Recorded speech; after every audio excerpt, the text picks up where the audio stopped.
Ассалому алайкум ва раҳматуллоҳи ва баракатуҳ. Ҳама каса хуш омадед. Мисли ҳар вақта бо шумо ҳастам ман Фахриддин. Бародаро, апа, хоҳаро, идои омадагӣ имрӯз иди ҳаматон муборак. Ҳар касе ки чӣ дилнияти нек дорад, дар дилнияти некаш расад. Дар WhatsApp, дар Telegram, дар комментариҳо бисёр идка табрик кардем.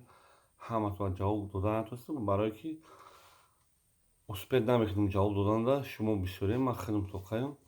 Барои ҳам гуфтам як видео обращение кунем дар ҳамаи подписчикҳо, дар ҳама хештаборо, дар бародаро, апа, хоҳаро идотонга табрик кунам ва чӣ дилнияти неке дорем, дар дилнияти нек расед ва дуо мекунем ки одамое ки миллати тоҷика паст мезананд, аллои меҳрубон ҳидоят ёбанд ва аз роҳи бадшон гарданд, аз гадогӣ, аз мошенникишон гарданд. обод ва сарбаланд бошед. видеои беҳтарина интизор шавед ва дар хидмат дуогӯ бошед.